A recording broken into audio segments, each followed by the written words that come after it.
Nous vous souhaitons la bienvenue à cette séance d'information sur la réforme des titres services. Avant de commencer, nous tenons à remercier le cabinet de Madame Christy Montréal, qui est notamment ministre de l'Emploi et qui est représentée aujourd'hui par Monsieur le conseiller Gianni Infanti. Merci Monsieur Infanti d'avoir accepté d'organiser cette séance d'information. Nous remercions également nos membres d'avoir répondu présents, mais aussi les membres de WETA, qui est une fédération avec qui nous travaillons régulièrement, notamment dans le cadre des dossiers de l'UNIPSO, puisque nos deux fédérations siègent au conseil d'administration de l'UNIPSO. Et nous sommes aussi très heureux aujourd'hui d'accueillir des ALE invités qui ont montré un grand intérêt pour cette séance d'information. Donc, merci pour votre présence. Cette séance est donc organisée par la CODEF, qui est actuellement la seule fédération à représenter les titres services dans le secteur associatif, sauf évidemment les entreprises de travail adapté qui sont représentées par nos collègues de WETA. Donc, encore une fois, merci à tous d'être là. Nous avons voulu élargir cette séance d'information à un public plus large que nos membres, puisque justement, nous sommes la seule fédération à représenter encore les titres services dans le secteur associatif. Donc, c'était important pour nous de l'organiser et de l'élargir à un public le plus large possible. Alors, encore quelques aspects pratiques avant de vous présenter le programme de cette matinée. Donc, d'abord, si vous avez besoin d'une attestation de présence, vous pouvez toujours envoyer un mail à la CODEF, si possible à ma collègue Émilie Maquet, qui vous a normalement envoyé l'invitation. Je vous remettrai son adresse email dans le chat. Comme ça, vous pourrez lui envoyer un mail pour demander votre attestation. Comme on vous l'a dit, la séance est enregistrée et les vidéos seront disponibles prochainement sur les canaux de communication de la CODEF. Et la présentation PowerPoint vous sera envoyée par email après la séance. Donc, nous remercions M. Infanti d'avoir accepté la diffusion de cette présentation. Nous vous demandons de ne pas poser de questions dans le chat, ni d'y créer des débats. À l'issue de la présentation de M. Infanti, vous aurez l'occasion de poser toutes vos questions, mais de préférence oralement, comme Géraldine l'a dit, en appuyant sur la petite main en haut de votre écran, et alors je vous donnerai la parole. Nous vous demandons évidemment de ne pas poser de questions individuelles. Elles ne seront pas traitées ici, mais pour les membres de la CODEF, vous pouvez bien évidemment les envoyer au service juridique et nous y répondrons. Alors, c'est terminé pour les petits aspects techniques. Maintenant, concernant le programme de la matinée, M. Infanti va nous présenter la réforme des titres services qui est donc entrée en vigueur ce 1er janvier. Et plus particulièrement, nous allons aujourd'hui parler des nouvelles obligations inscrites dans le décret et de la méthode de calcul qui est prévue dans l'arrêté de première lecture et qui n'est pas encore définitive à l'heure actuelle. Et alors ensuite, M. Infanti répondra aux questions qui lui seront posées. M. Infanti, je vous laisse la parole.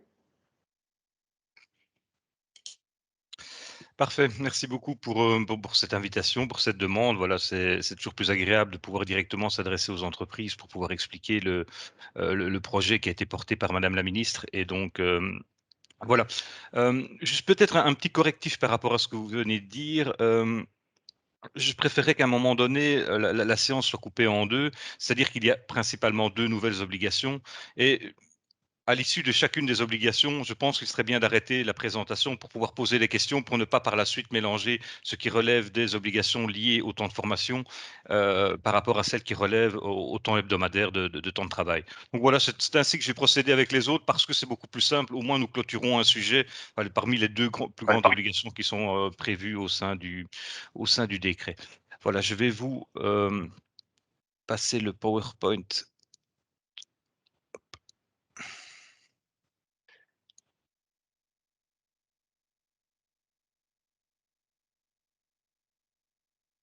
Voilà. Est-ce qu'il est visible? Oui. Parfait. Alors peut-être avant de commencer,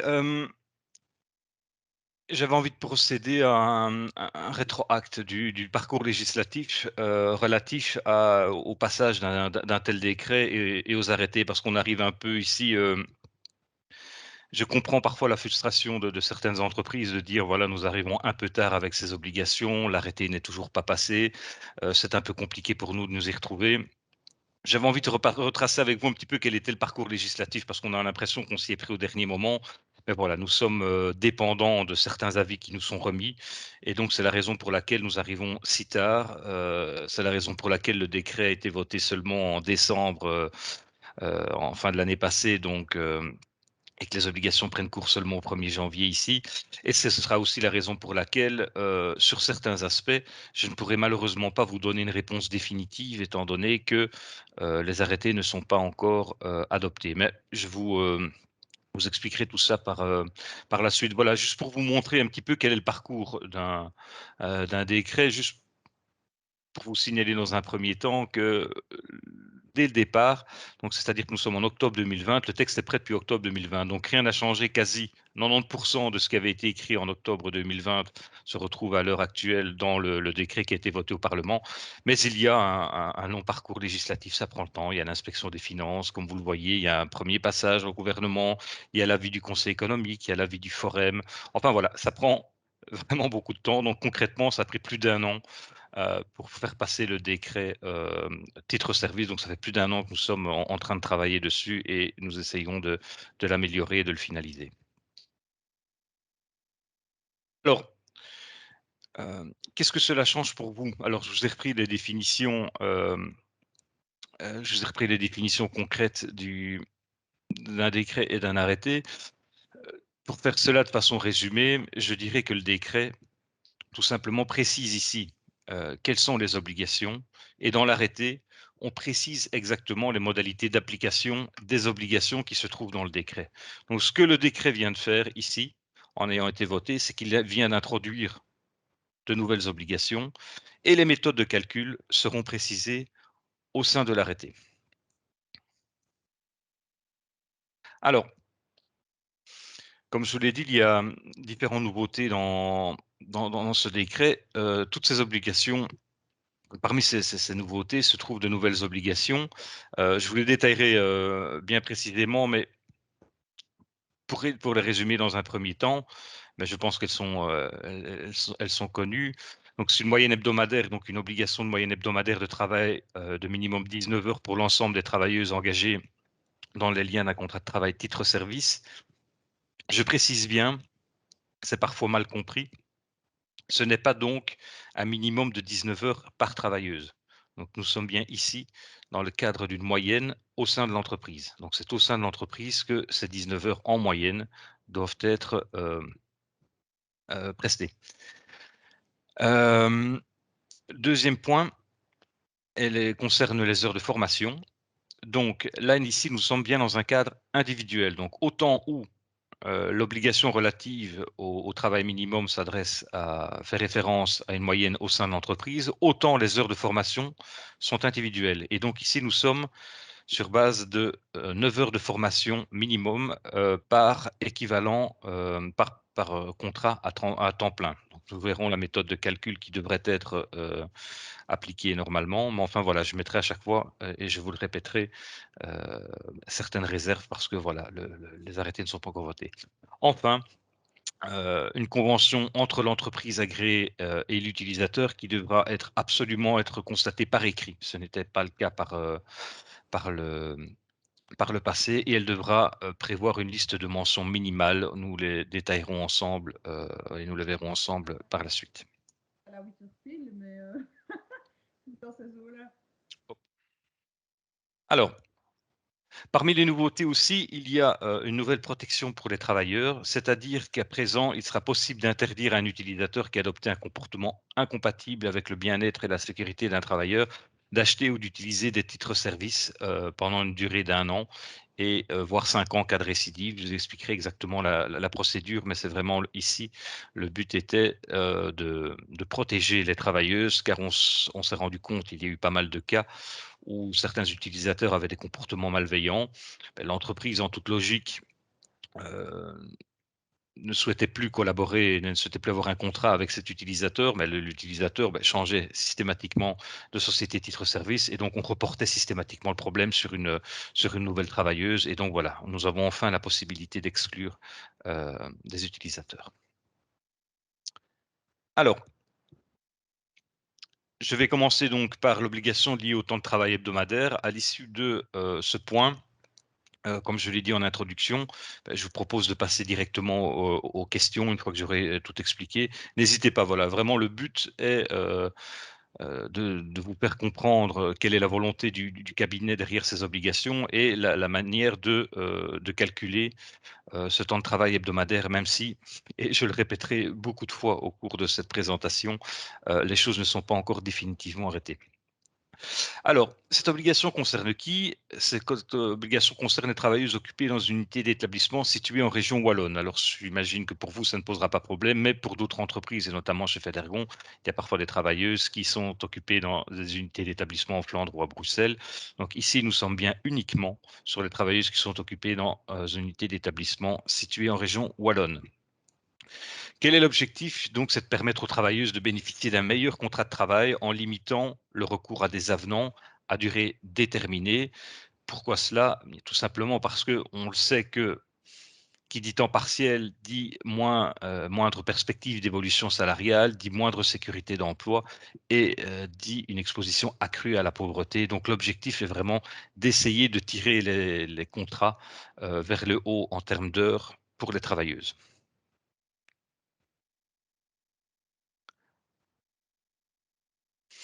Alors, sur ce point,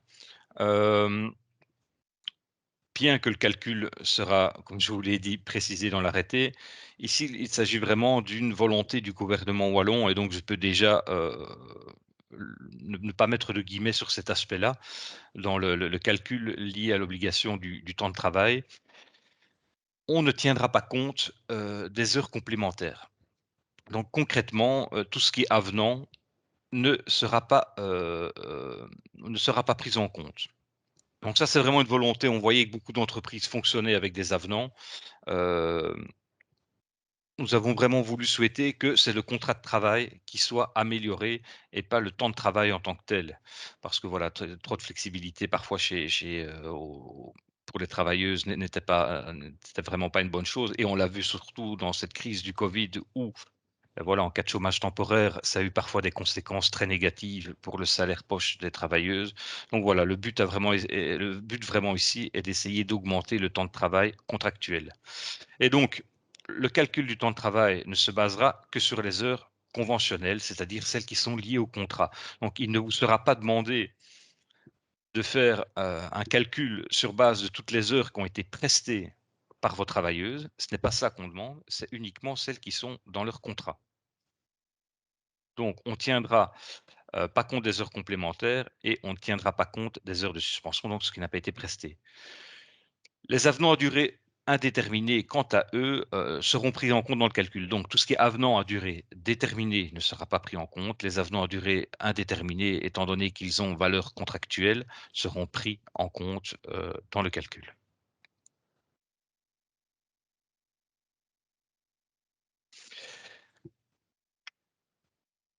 C'est un point qui n'est pas encore tranché concernant les exceptions. Deux exceptions à l'heure actuelle sont prévues dans l'arrêté qui est passé en première lecture, à savoir que les travailleuses qui sont en maladie de longue durée, on entend par longue durée au moins 100 jours de maladie, 100 jours calendrier sur une année, donc ça ne doit pas être 100 jours consécutifs, mais bien 100 jours calendrier. Voilà, à ce moment-là, la travailleuse ne rentrerait pas en ligne de compte dans le calcul de l'entreprise.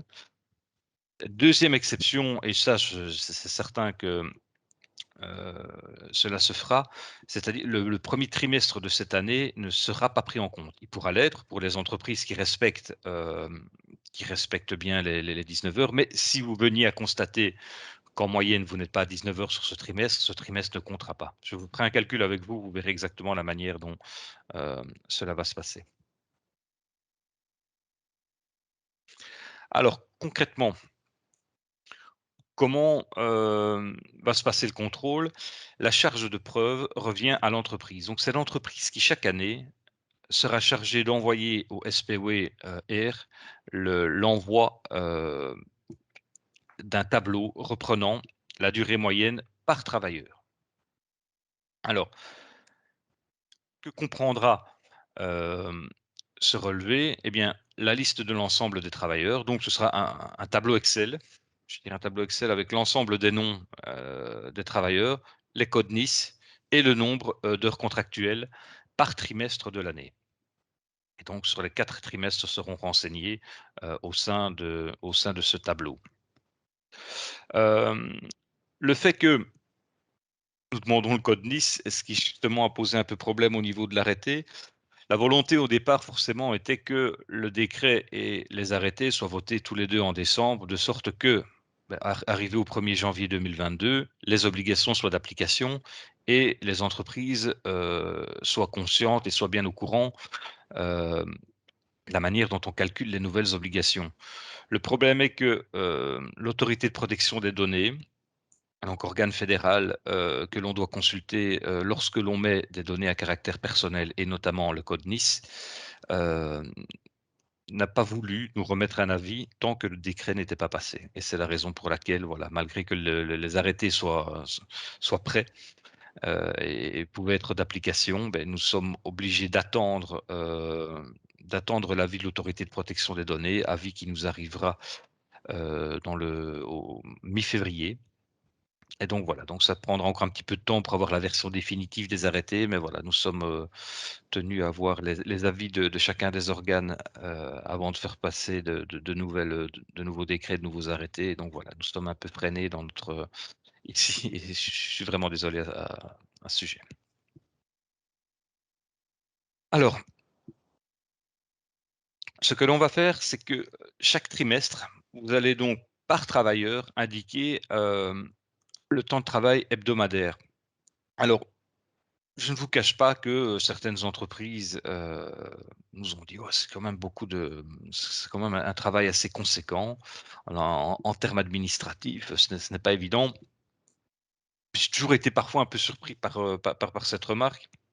J'avoue que il est vrai que la première fois où vous allez faire ce tableau, beh, oui, encoder l'ensemble des travailleuses prend du temps, indiquer leur code NIS, mais en général, le temps de travail contractuel d'un travailleur change peu. Sur un an, ben, je vais dire dans 90 des cas, je pense que voire plus, le contrat de travail ne va pas changer et donc de trimestre en trimestre, normalement, les données ne vont pas changer. Donc pour moi, ça ne devrait pas, générer beaucoup de travail, sauf la première fois, la toute première fois où vous allez faire ce tableau. Par la suite, à l'exception des sorties et des entrées, je pense qu'il y aura très, très peu de changements à faire, par trimestre. Donc voilà, en termes de travail, j'estimais en tout cas que, il ne s'agissait pas là d'une charge administrative excessive. Autre point ici, lorsque le régime de travail évolue au cours d'un trimestre, il est toujours tenu compte du régime, le plus haut. Voilà, parce que bon, vous allez me dire des fois, voilà, à un moment donné, ça change au cours du trimestre, quelle heure, va-t-on retenir? Enfin, quel nombre d'heures allons-nous retenir? Eh bien, on tiendra toujours compte du régime, le plus haut. Alors, la région wallonne a, à présent, au sein de son administration, un service des amendes administratives. Par le passé, ce service n'existait pas et donc à présent, nous pouvons sanctionner, par une amende, les entreprises qui, ne respecteraient pas, cette obligation. Alors, outre le fait, sachant que cette obligation liée au temps de travail est une condition d'agrément, donc vous avez, vous avez le risque d'avoir soit un sursis, soit carrément le retrait de l'agrément. Mais en plus, vous pourrez avoir une sanction administrative qui variera en fonction du nombre, d'heures, en fonction si c'est une récidive ou pas, entre 50 et 200 € par heure, sachant que voilà, ces montants sont fixés dans le décret Mais pour ne pas les voir indexer chaque année et devoir remodifier systématiquement le décret, au niveau des sanctions administratives, il y a un coefficient multiplicateur qui varie d'année en année. À l'heure actuelle, nous sommes à un coefficient multiplicateur de 8. Ceci signifie donc que la sanction administrative, à l'heure actuelle, sera comprise entre 400 et 1 600 €. Et ce sera valable à chaque fois que je vous parlerai d'une sanction. Toutes les sanctions qui sont présentes dans le décret donc doivent être multipliées à l'heure actuelle par 8.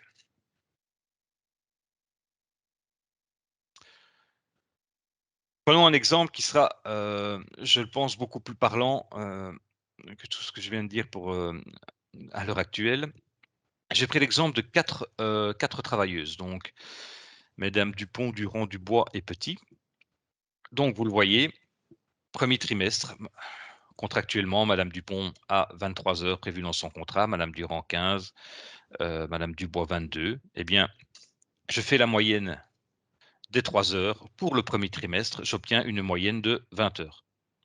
Deuxième trimestre est identique, j'ai de nouveau 20 heures, rien n'a changé.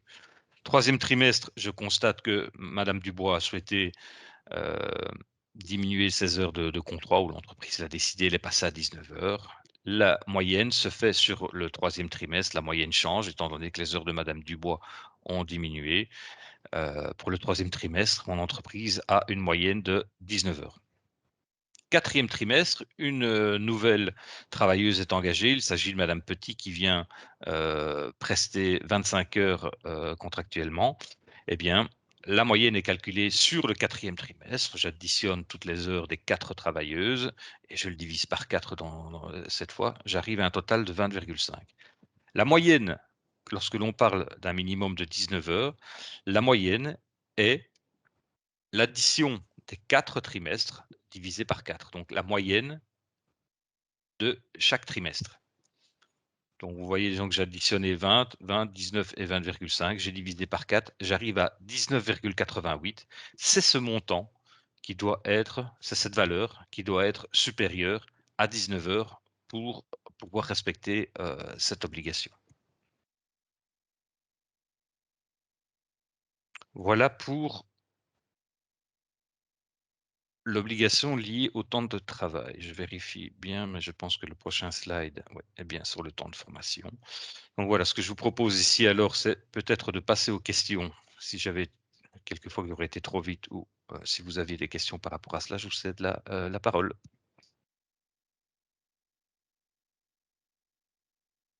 Merci. Donc, si vous avez des questions... Ah, je vois qu'il y a déjà des mains levées. Catherine, oui? Je vous écoute. Vous pouvez allumer votre micro. Oui, vous m'entendez? Oui. Oui. Bonjour. C'est bien, on prend en compte tous les types de contrats, contrats à durée déterminée, indéterminée, contrats de remplacement, tout quoi. Ok, merci. Madame Aline Norban aussi a une question.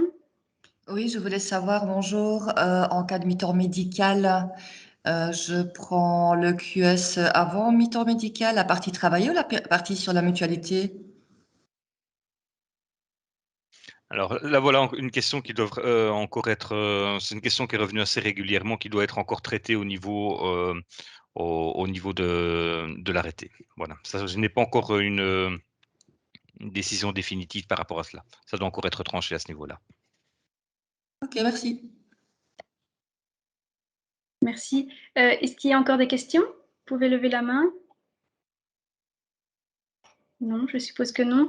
Je vais vous demander encore une fois d'éteindre vos caméras si c'est possible pour libérer la bande passante pour que la séance se passe le mieux possible. Merci. Voilà, Monsieur Infanti, je vous laisse continuer alors s'il n'y a plus de questions. Ah, Monsieur ou Madame Couturier, une question? Oui, bonjour, vous m'entendez? Oui. Oui, donc Benoît Couturier, le directeur de l'ALE d'Esneux.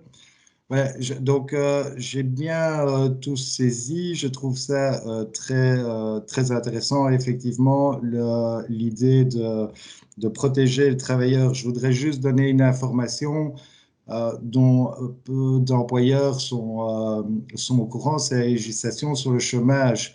Ici, nous avons de plus en plus de jeunes travailleuses qui souhaitent travailler dans les titres-services et sont malheureusement mal informées quant à l'obtention des droits au chômage.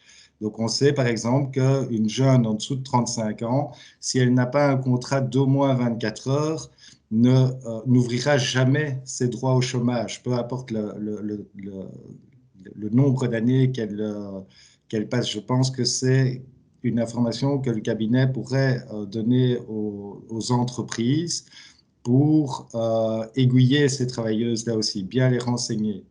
Voilà, c'était juste ça. Je ne sais pas si mon intervention a bien été comprise, mais voilà. Donc, Oui, très bien, merci. Benoît. J'en étais conscient, mais merci de le rappeler. Peut-être que les autres ne le savaient pas, donc c'est une bonne chose. Merci de l'avoir précisé. Maintenant, en général, statistiquement, les plus jeunes, surtout quand elles rentrent au niveau du secteur des titres-services, ont tendance à prester beaucoup plus. Je vais dire, les heures de travail diminuent souvent avec l'âge.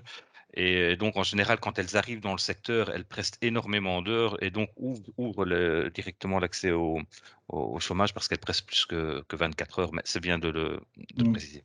Merci. C'est de moins en moins vrai, hein. Donc, en tout cas, ici, avec ce qu'on voit, donc ici, effectivement, dans notre commune, on a une forte pénurie en aide ménagère et les jeunes demandent de moins en moins des contrats au-dessus de 19 heures. Donc, j'informe justement parce que pour pousser, mais voilà, c'est de moins en moins vrai que les jeunes travailleurs souhaitent des contrats plus importants. Cette pénurie, enfin, je ne sais pas si c'est rassurant ou pas, non, je ne pense que ça ne l'est pas. Cette pénurie se constate partout. Voilà, je pense que ce Oui. n'est pas uniquement valable à Esneux, je pense que c'est valable un peu partout en Wallonie. On rencontre malheureusement ce problème. Voilà, beaucoup d'entreprises souhaiteraient pouvoir engager et voilà, peu de candidats ou candidates se présentent.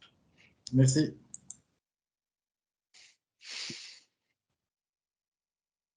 Est-ce qu'il y a encore des questions? Je ne pense pas. On peut passer à la suite, je pense. Oui.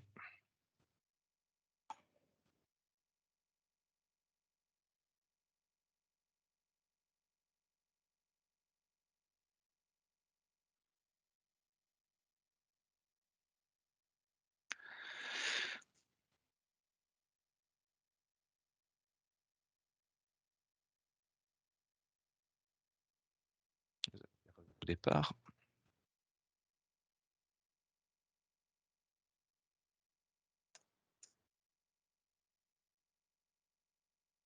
Voilà.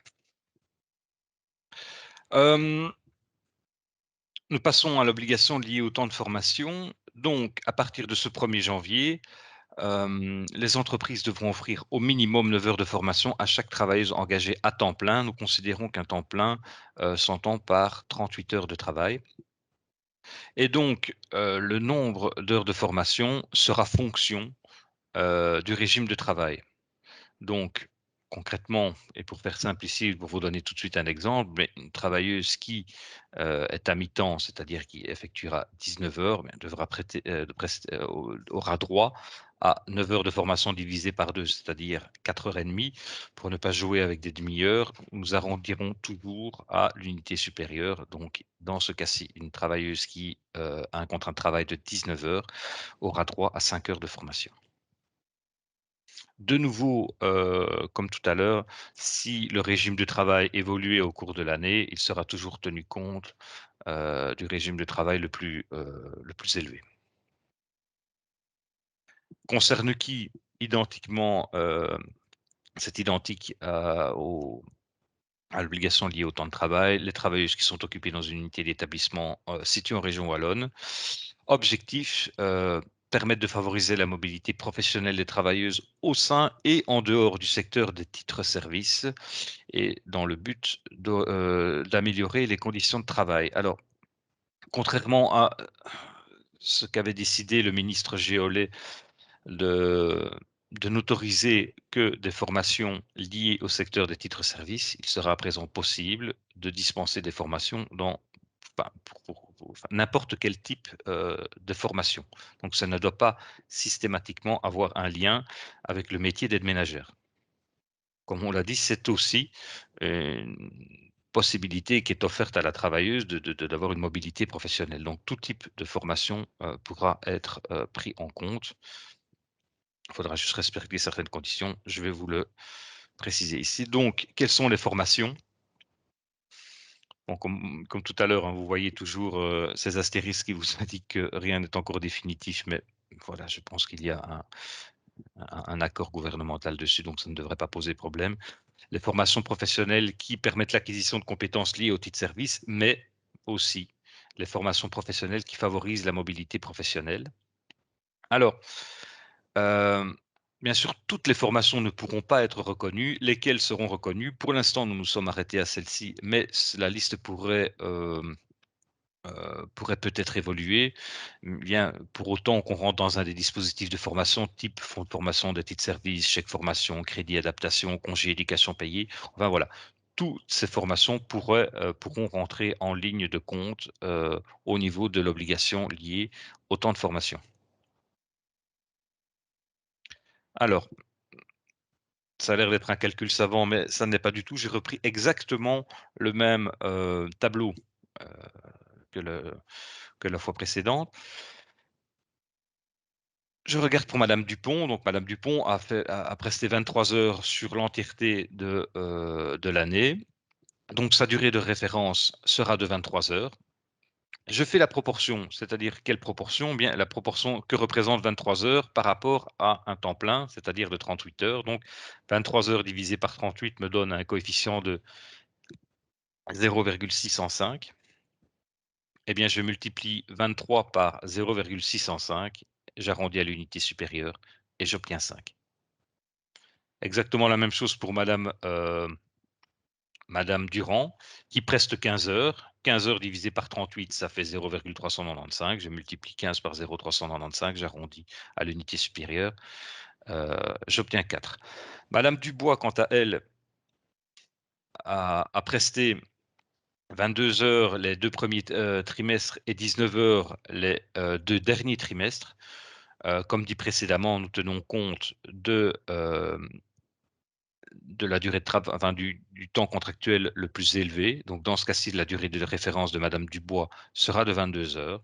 22 heures divisé par 38, 0,579. On est toujours sur le même calcul. Petit changement alors peut-être pour madame Petit. Alors on ne va pas considérer si madame Petit est entrée uniquement dans le 4e trimestre qu'elle a presté 25 heures sur l'entièreté de l'année. Et donc dans ce cadre-là, la durée de madame Petit, étant donné qu'elle n'a presté qu'un trimestre, est de 25 heures, mais divisé par 4 parce qu'elle ne l'a fait que sur un trimestre, c'est-à-dire 6,25. 6,25 divisé par 38 arrondi à l'unité supérieure me donne dans ce cas-là 1 heure de formation. Voilà pour l'obligation liée au temps de formation. Est-ce qu'il y a des questions sur cette obligation? Moi, j'ai une question. Oui, Benoît. Moi, c'est Hervé. Je Ah, je pense, je voyais Benoît, je vois que tu ris. Non, pas de souci. Bonjour, Voilà, bonjour. je vous écoute. Bonjour. Voilà. Je trouve super d'ouvrir les formations finalement à d'autres secteurs plutôt que la raclette et la serviette pour nettoyer. Excusez-moi, j'oublie les termes. Par contre, moi, je veux bien, mais on les finance aussi, ces formations-là, et on les indique comment dans le programme de formation? Comment est-ce qu'on fait? Alors, il y a toujours les aides à la formation classique qui restent toujours d'actualité. Il y a différentes façons. Maintenant, si vous passez par le fonds de formation, pour prendre cet exemple-là, forcément, il y a une partie des heures de formation qui sont financées. Mais oui, ces heures de formation sont à charge de l'employeur. Alors, il y a certains dispositifs. Pardon? Donc, nous allons, moi, j'ai pas de souci, hein, on est en ASBL et tant mieux. Mais donc, nous allons financer l'opportunité qu'elles aillent ailleurs. Oui, Quelque Ok. part, oui. Mais bon, qui font partie aussi, pour rappel, des obligations sectorielles que vous avez aussi d'assurer des heures de formation aussi pour vos travailleurs. Mais ici, si avant les obligations sectorielles étaient relatives à l'ensemble de l'entreprise, étaient une moyenne sur l'entreprise, ici, nous avons vraiment voulu faire une obligation individuelle pour que chaque travailleuse euh, euh, puisse bénéficier de formation. Alors certaines en ont besoin, d'autres peut-être un peu moins. Et c'est là que je me rends compte que j'ai oublié de passer le slide suivant parce qu'il y a quelques exceptions qui pourront être prises en compte. Et malheureusement, je pense avoir été trop vite, je vérifie, mais je pense que c'est bien le cas. Oui. J'ai oublié d'en parler, donc je vais en parler, en parler tout de suite, désolé. C'est que, en vous expliquant que je me doutais que certaines travailleuses ne seraient pas, ont parfois du mal à vouloir accepter ces formations, c'est-à-dire la volonté de la ministre n'est pas de sanctionner les entreprises qui n'arriveraient pas ou qui auraient des travailleuses qui ne souhaitent pas se former. Et donc à ce moment-là, la travailleuse ne dit bah, moi je suis malade, je ne veux pas aller, je ne le ferai pas. À un moment donné, ben voilà, pour autant que cela ne relève pas d'une faute de l'entreprise, ben, ces heures pourront être réputées offertes à la travailleuse. Donc, c'est ce qu'on appellera, et c'est ce qui est appelé l'événement de force majeure au sein de l'arrêté, c'est-à-dire quelque chose qui a empêché la travailleuse de participer à cette formation, mais pour être considéré comme force majeure, il faut absolument que l'événement soit soudain, imprévisible et inévitable, et surtout pas dû à la faute de l'entreprise, sinon toutes les entreprises joueraient avec ça en disant, écoutez, moi je n'ai que des forces majeures, je n'ai pas su offrir une heure de prestation à mes travailleurs. De nouveau aussi, comme c'était le cas pour les obligations liées au temps de travail hebdomadaire, les travailleuses qui seraient absentes pour une durée supérieure à 100 jours calendrier, de nouveau, ne rentreraient pas en ligne de calcul. C'est inutile de dire qu'une même une travailleuse qui avait un contrat de 25 heures et qui était malade pendant 200 jours aurait droit à 5 ou 6 heures de formation. Ce n'est pas correct. Enfin, de nouveau, je vous répète, les sanctions administratives. De nouveau, nous sommes ici dans une obligation qui relève des conditions d'agrément de l'entreprise. Donc, qui dit conditions d'agrément dit possibilité soit d'avoir un retrait avec sursis, soit d'avoir un retrait d'agrément. Et de plus, avoir une sanction administrative qui est assez conséquente. C'est un réel souhait de la ministre que de voir les travailleuses mieux formées. Et donc, nous y avons mis voilà, une sanction assez sévère, mais voilà, qui va entre 50 et 200 euros. Ne perdez pas de vue le coefficient multiplicateur, et qui sera appliqué par heure et par travailleur. Donc, on peut arriver à des montants très conséquents. Donc, la sanction administrative risque d'être très élevée en cas de non-respect de cette obligation. Alors, sachant que c'est une obligation qui démarre le 1er janvier 2022, forcément, il n'y aura aucun contrôle, et c'est identique aussi à l'obligation liée au temps de travail, il n'y aura aucun contrôle sur 2022. Le premier contrôle pourrait avoir lieu en 2023. Et donc, vous ne devez rien craindre pour cette année. Forcément, on ne va pas. Ça commence seulement cette année, donc voilà, il n'était pas attendu qu'en 2021 vous ayez fait cela. Donc, les premiers contrôles sur ces obligations pourront être réalisés à partir de 2023 seulement. Voilà. Je vais peut-être maintenant laisser la parole s'il y a d'autres questions, mais je trouve important de préciser cela parce que. Merci. Je pense que M. Couturier a une question.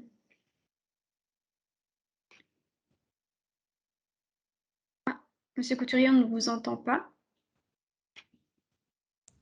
Voilà, là on m'entend? Oui. Excusez-moi. Donc ici, on est plus dans un contrôle travailleur par travailleur. Dans le cas de la quatrième travailleuse qui avait travaillé que le dernier trimestre, ben oui, là, parfois, ça sera simplement impossible d'organiser une formation pour cette travailleuse-là. Donc, en général, les formations que nous organisons, ce sont des formations de groupe. Il n'y a que dans des cas individuels d'accompagnement du travailleur dans un changement professionnel que des formations individuelles sont organisées. Donc, je pense que c'est pas assez, vu la sanction qui est quand même assez importante, je pense que allez, le nombre d'exceptions doivent encore être un peu plus étayé. Comme vous partez des heures contrat, comme dans la première obligation, là aussi, dans les exceptions, il faudra marquer les mi-temps médicaux et partir sur les heures de mi-temps médical, me semble-t-il, hein. Donc, je pense que l'idée est bonne pour moi, hein. Donc, de toute façon, on travaille comme ça chez nous. Mais voilà, le calcul sur le cas par travailleuse, ça me semble parfois difficile à réaliser. Alors que dans notre cas, si on prenait la moyenne des heures de formation, on est bien au-delà de ce que le décret va imposer. Est-il possible de tenir compte de tout ça, quoi? Donc, par exemple, pour la sanction, serait-il possible, évidemment, d'envisager deux calculs, celui au cas par cas, donc travailleur par travailleur, plus de tenir compte d'une moyenne d'heures de formation proposée à l'ensemble des aides ménagères, qui pourrait peut-être être un argument qui démontrerait qu'on rentre bien dans nos obligations, mais qu'au cas par cas, c'est parfois impossible. Je vais te répondre très franchement, Benoît. Deux choses. Premièrement, il s'agit d'une présentation, il ne s'agit pas d'une négociation autour de l'arrêté. Donc voilà, je ne suis pas venu ici pour discuter d'un éventuel changement, mais pour présenter ce qui est actuellement sur la table. Donc voilà, je ne souhaitais pas rentrer dans une négociation à ce niveau-ci. Deuxièmement, c'est une vision, j'estime, à titre personnel, un peu angélique que tu as là de la formation, parce que toutes les entreprises ne réagissent pas comme ça. Et donc, si vous avez peut-être l'envie de voir vos travailleuses progresser et correctement formées, ce n'est pas toujours le cas au niveau des entreprises commerciales.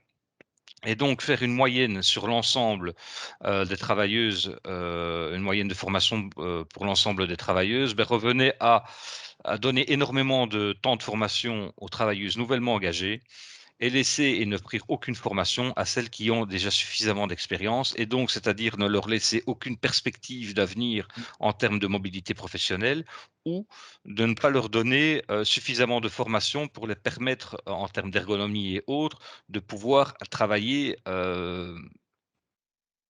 jusqu'à enfin, suffisamment de temps, et parce qu'elles vont se retrouver inévitablement, on le sait que c'est un travail extrêmement pénible, et donc elles vont se retrouver en maladie et ne pourront plus travailler dans le titre service. Donc voilà, c'est toutes ces raisons qui font que nous avons vraiment voulu que ce soit une obligation individuelle. Concernant le fait que pour certaines travailleuses qui arrivent en décembre, par exemple, et dire, ben voilà, c'est illusoire de penser qu'elle va avoir 1 heure de formation à ce moment-là. Comme chaque nouveau texte de loi, je pense aussi qu'il y a une jurisprudence qui va devoir s'installer et qui va devoir être créée. Nous sommes en contact régulier avec l'inspection également. Le but n'est pas de sanctionner bêtement et méchamment les entreprises. Le but n'est pas là. Le but ici est de les conscientiser au fait que la ministre a vraiment vous souhaitez mettre l'accent sur formation suffisante pour les travailleuses, comme je l'ai dit, soit pour la mobilité professionnelle, soit pour améliorer ses conditions de travail.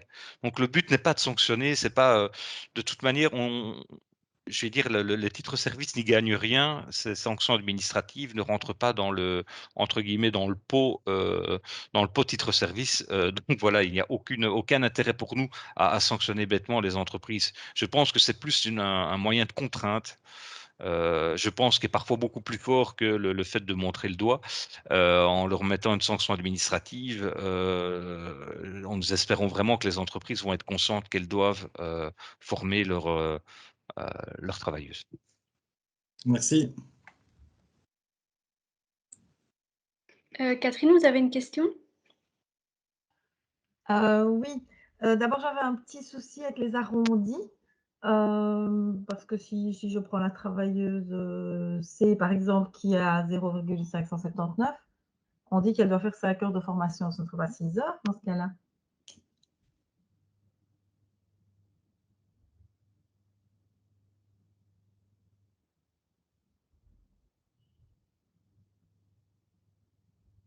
Enfin, et pour la 4 aussi, et pour la A aussi, en fait. Alors 0,6 fois 9, ça fait 5,4. Oui, c'est encore une version qui contient, c'est vrai, donc quand on était au-dessus de 5, on restait à 5.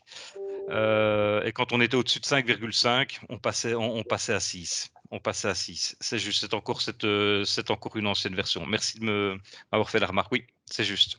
Donc À là, on les l'époque, monte à c'était 6 ainsi que heures. nous l'avions. Voilà, ça reste encore, malheureusement, c'est ce qui est prévu en fait dans la première version de l'arrêté, mais qui devrait malheureusement être modifié et tendre vers un chiffre vers le haut. Voilà, c'est ce qui était prévu, mais voilà, j'en ai Ok. pas tenu compte ici, étant donné que la deuxième lecture n'est toujours pas passée. Merci d'avoir prévenu. Non, c'est parce que moi, j'avais déjà calculé pour les miennes et je me demandais comment est-ce que je concrétise ma règle de 3, entre guillemets. Quand on dit que c'est à charge de l'entreprise, mais on pourra quand même utiliser notre petit pot qui vient du fonds des petits services qu'on utilise déjà depuis des années, la somme qui nous est attribuée. Ah oui, bien entendu, hein, tout ça sera, voilà, rien ne change à ce niveau-là, quoi. Toutes les aides restent identiques. C'est juste que l'entreprise maintenant doit vraiment assurer les formations pour les travailleuses. Mais sinon, toutes les aides passées restent d'application, hein. Chaque formation également. Enfin, tout reste d'application. Ce n'est pas que ça doit être une contrainte financière pour l'entreprise de devoir le faire. Il y a toujours les aides existeront toujours. Mais c'est vrai que nous, en tant qu'ALE, je pense que la plupart, on respecte déjà toutes ces obligations de formation depuis bien des années, alors qu'il n'y avait pas des contrôles. Et on a un peu moins d'argent que les sociétés privées. Et donc, c'est nous qui, à terme, risquons de nous faire peut-être sanctionner si on n'y arrive pas, alors qu'on fait ça depuis des années. Mais ça, c'est pas de votre faute. Enfin, voilà, c'est juste une petite réflexion. Alors, je me doute, il y a beaucoup de... Voilà, parfois, j'ai eu aussi les entreprises d'insertion. Ma précédente présentation a été faite aux entreprises d'insertion qui, dans 90% des cas, respectaient déjà toutes les obligations que je suis en train de présenter. Voilà. Il y a de fortes disparités au sein du secteur. Et donc, voilà, le but était de remettre certaines, je vais dire, obligation, afin que tout le monde soit sur un même pied d'égalité, plus ou moins un même pied d'égalité, parce que c'est vrai qu'il y en a qui faisaient énormément de formations, qui étaient très proches de leurs travailleurs, qui essayaient vraiment, et d'autres qui sont là vraiment dans un aspect purement financier et de rentabilité, et qui n'ont pas du tout cet aspect social. Et donc, voilà, c'était une manière de rééquilibrer un peu les choses, mais on sait que voilà, beaucoup d'entre vous respectent déjà certaines de ces obligations. Et peut-être point supplémentaire, sachez aussi que le fonds de formation titre-service va être réformé également. Donc, je ne pense pas qu'il pourra l'être cette année, mais la méthode de calcul va être revue parce que voilà, la manière dont c'était fait par le passé, je trouve, ne correspond pas, n'était pas très correcte, et donc il convenait d'apporter certaines modifications, et notamment aux sommes qui sont attribuées aux entreprises qui sont parfois très faibles, et donc depuis des années et des années, 50% du budget relatif au fonds de formation titre-service n'est pas utilisé. Et donc, c'était plus d'1 million qui n'est pas utilisé chaque année, alors que certaines entreprises pourraient utiliser ces montants, mais ces montants sont perdus chaque année parce que certains ne lèvent pas les montants auxquels ils ont droit, et donc nous perdons l'argent. Donc on va vraiment revoir, on va vraiment réformer la manière, en tout cas, d'utiliser le fonds de formation titre-service, et qui permettra notamment aux entreprises de respecter au mieux ses obligations et qu'elles bénéficient d'un remboursement. Ok, dernière petite précision, c'est toujours bien l'année N qui donne les chiffres pour l'année N+1. Donc, les calculs se font en 2022, ça nous donnera ce qu'on doit faire comme formation en 2023. Non. Non, c'est-à-dire ici, pour 2022, vous savez déjà, vous voyez votre compte.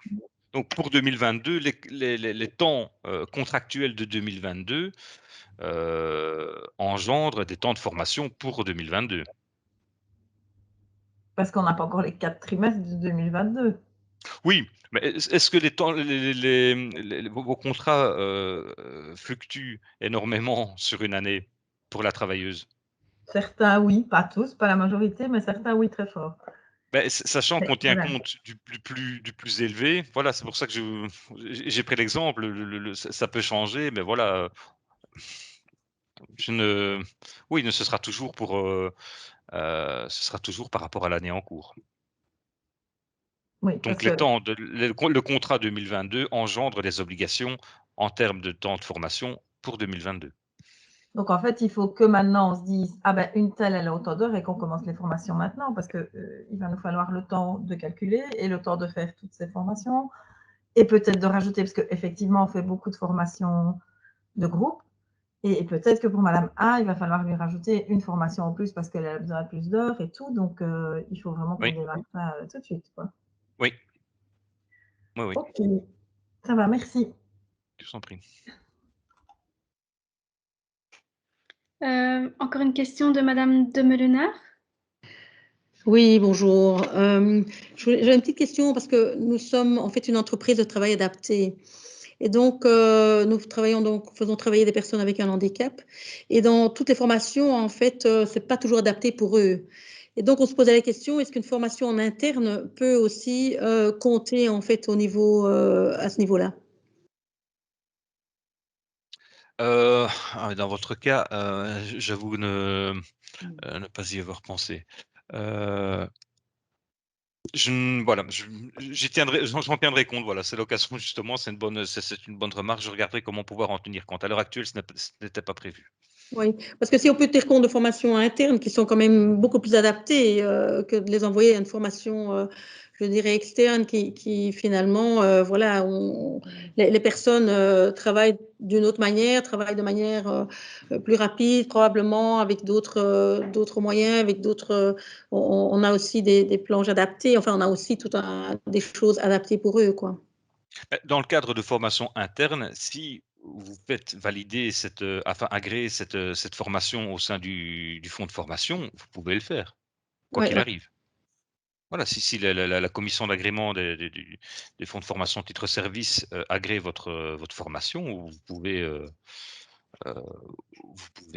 faire en interne. Il y a des formations qui sont exercées en interne. Ce n'est pas obligé que ce soit fait par un prestataire externe. Ouais, ça, il faut juste en fait qu'on le fasse valider, quoi. Oui, dans le cadre du contrat du fonds de formation, oui. Ouais. Ok, ça va, merci. Je pense qu'il n'y a plus de questions, donc je vous laisse continuer. Parfait.